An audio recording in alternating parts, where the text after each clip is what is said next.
meron tayo ngayong portable hose rail. Nabasa ko na yung mechanics kung paano buuin, then bubuuin natin siya ngayon.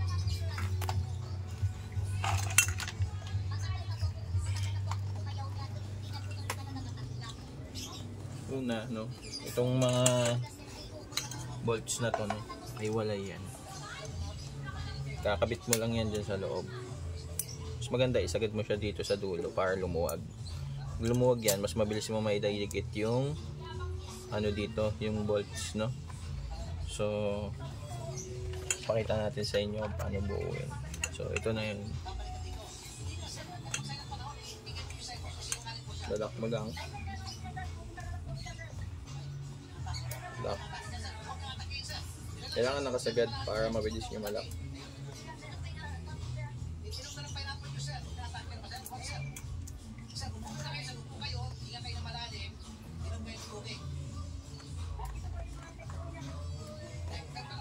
Mag-pet, kailangan mag-pet para lalaro siya. No?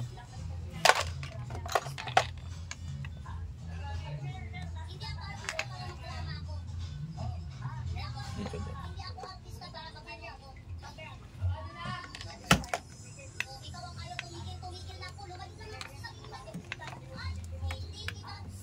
Yan.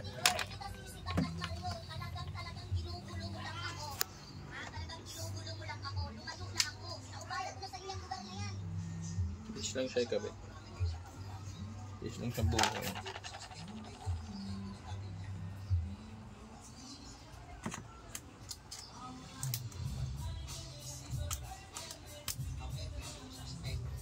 Sagad nyo para mabilis siya may pasok at hindi kayo mahirapan sa damagit.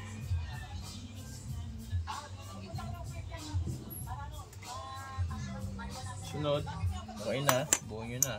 Buuin nyo to.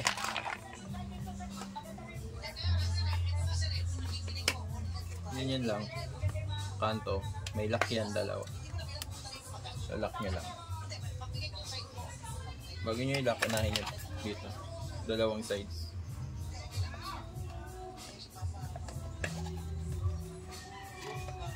Yan. Sunod. Lock nyo ulit.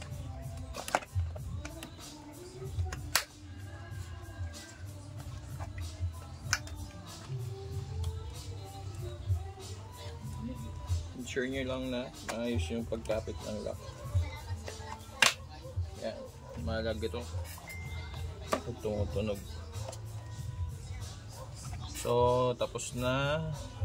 Next, pasok nyo siya dito. Align nyo lang. So, pag na-align nyo na, kunin nyo muna to. Lock. So, ito may mga lock yan dito. May mga lockings yan. So, tupiin mo tong gilid para maipasok mo. Sabay may pasok mo yung lock. No?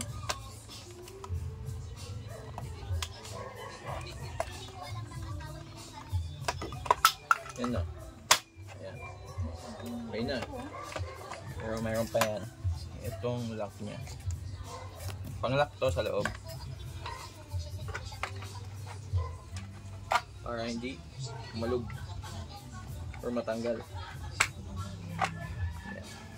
Nakasagad. Ito yung lockings.